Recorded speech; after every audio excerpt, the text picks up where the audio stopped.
Kalau dengar kata Sumba, apa sih yang kebayang? Pasti kuda sandalwood yang gagah, atau pantai-pantainya yang eksotis banget kan? Tapi, tahu nggak? Di balik citra surga itu ada sebuah ironi besar. Seluruh Pulau Sumba itu statusnya daerah tertinggal. Nah, kali ini kita bakal bedah sebuah cetak biru raksasa.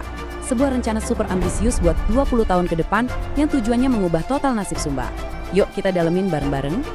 Oke, biar gampang, kita bakal mulai dari akarnya dulu. Kita lihat apa aja sih potensi dan tantangan nyata di Sumba. Terus kita bongkar rencana induk transformasinya, terutama 4 pilar utamanya. Ini kuncinya nih, pangan, energi, pariwisata, dan manusianya.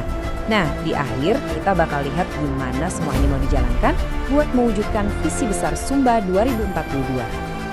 Oke, kita masuk ke bagian pertama. Mari kita coba pahami dulu paradoks yang selama ini menyelimuti Sumba. Jadi, pertanyaannya, Sumba itu sebenarnya surga atau bukan sih? Kalau kita buka majalah traveling atau lihat di Instagram, wah gambaran surga dunia. Tapi begitu kita lihat data resmi dari pemerintah, ceritanya bisa dibilang beda jauh. Mari kita lihat faktanya. Ini dia fakta yang mungkin bikin banyak dari kita kaget. Bukan cuma 1 atau 2 kabupaten ya, tapi keempat-empatnya. Artinya, seluruh Pulau Sumba dari ujung ke ujung secara resmi ditetapkan sebagai daerah tertinggal oleh pemerintah. Nah, ini dia paradoks besarnya. Dan ini juga masalah inti yang mau dipecahkan sama rencana ini. Kesenjangan ini jadi makin jelas kalau kita lihat datanya, yaitu Indeks Pembangunan Manusia atau IPM. IPM ini kan mengukur 3 hal, kesehatan, pendidikan, sama standar hidup. Rata-rata nasional itu di angka 72, sekian. Sementara di Sumba, kabupaten yang paling tinggi aja masih di angka 65, bahkan ada yang di 61. Angka ini tuh bukan cuma statistik di atas kertas loh. Ini artinya akses ke layanan kesehatan, pendidikan, dan peluang ekonomi di sana itu jauh lebih sulit. Nah, angka-angka tadi itu sebenarnya mencerminkan 3 tantangan utama yang dihadapi masyarakat Sumba setiap hari. Isu-isu utamanya apa aja? Tingkat stunting yang masih tinggi. Ini ngaruh banget ke masa depan anak-anak. Terus kemiskinan yang masih persisten, dan akses ke layanan dasar yang masih terbatas. Inilah akar masalah yang jadi fokus utama rencana transformasi ini. Oke, kita udah lihat masalahnya. Sekarang mari kita beralih ke solusinya. Jadi pemerintah udah nyiapin sebuah rencana induk yang komprehensif, dirancang untuk 20 tahun ke depan, dan yang paling penting dibuat khusus untuk konteks Sumba yang unik. Ini dia jawabannya. Rencana Induk Percepatan Pembangunan Pulau Sumba 2023-2042. Coba deh, jangan bayangin ini sebagai dokumen pemerintah yang kaku ya. Anggap aja ini kayak peta jalan bareng-bareng selama 20 tahun ke depan yang nyatuin semua pihak dari pemerintah pusat, Pemda, sampai masyarakat desa biar semuanya gerak ke arah yang sama.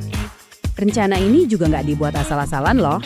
Ada kerangka kerja yang cerdas banget di baliknya, yang mereka sebut metodologis TIS. T itu tematik, artinya fokus ke sektor-sektor unggulan.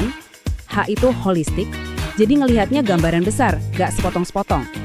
I itu integratif, memastikan semua programnya nyambung satu sama lain. Dan S itu spasial, jadi pendekatannya disesuaikan buat tiap wilayah yang beda-beda. Keren kan? Ini pendekatan yang benar-benar terstruktur buat masalah yang kompleks. Nah, tadi kan disebut ada tema-tema unggulan. Apa aja sih itu? Oke, mari kita mulai dari 2 fondasi yang paling dasar buat kehidupan, pangan dan energi. Pilar yang pertama adalah Sumba Mandiri Pangan. Tujuannya jelas, bukan cuma biar Sumba bisa swasembada, tapi juga bisa ikut berkontribusi buat ketahanan pangan nasional. Salah satu strategi andalannya adalah dengan ngembangin food estate, atau lumbung pangan skala besar yang dikelola secara modern dan terintegrasi.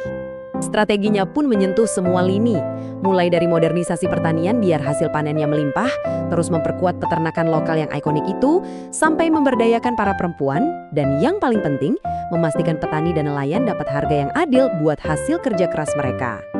Dan kalau kita ngomongin potensi, nah ini dia yang luar biasa. Pulau Sumba itu secara resmi udah ditetapkan loh sama pemerintah sebagai pulau ikonis energi terbarukan. Ini bukan sekedar julukan keren-kerenan ya, tapi ini adalah sebuah pengakuan atas potensi Sumba yang dahsyat banget di sektor energi hijau. Ini langsung nyambung ke pilar kedua, Sumba Mandiri Energi. Visinya ini ambisius banget. Targetnya 100% elektrifikasi di seluruh Sumba dengan memanfaatkan anugerah alamnya, matahari yang melimpah dan angin yang kencang.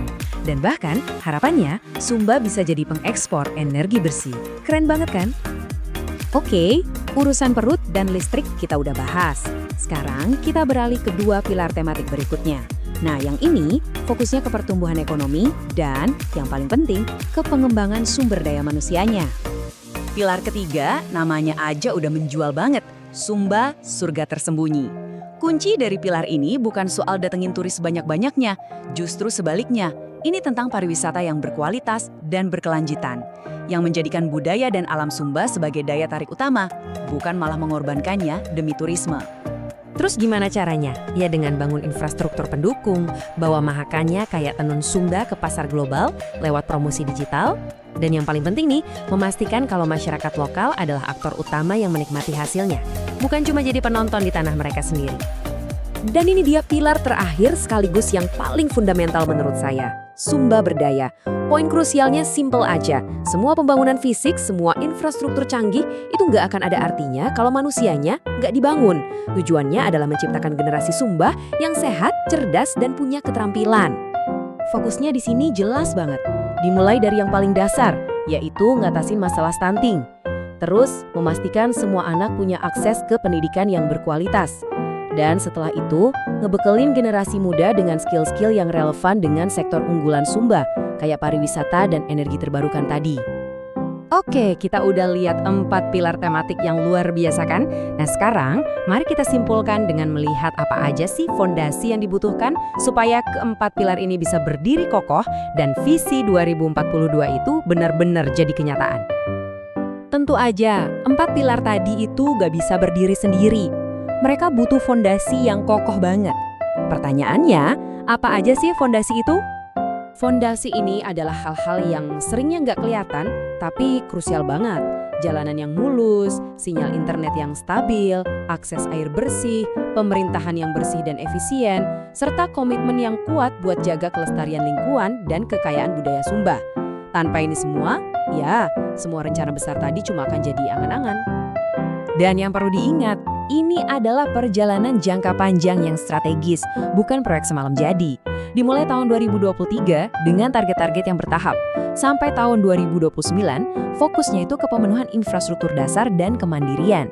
Terus dilanjutin dengan akselerasi ekonomi sampai 2034 dan puncaknya di tahun 2042, di mana Sumba diharapkan udah bertransformasi sepenuhnya. Jadi, cetak birunya udah ada di tangan. Detail, komprehensif, dan super ambisius. Tapi seperti yang kita tahu, rencana sebagus apapun akan diuji di lapangan. Tantangan terbesarnya sekarang adalah eksekusi. Pertanyaan besarnya, mampukah semua pihak, dari pusat sampai daerah, dari pemerintah sampai masyarakat, bersatu padu mengubah visi indah ini menjadi kenyataan bagi Sumba? Hanya waktu yang bisa menjawabnya.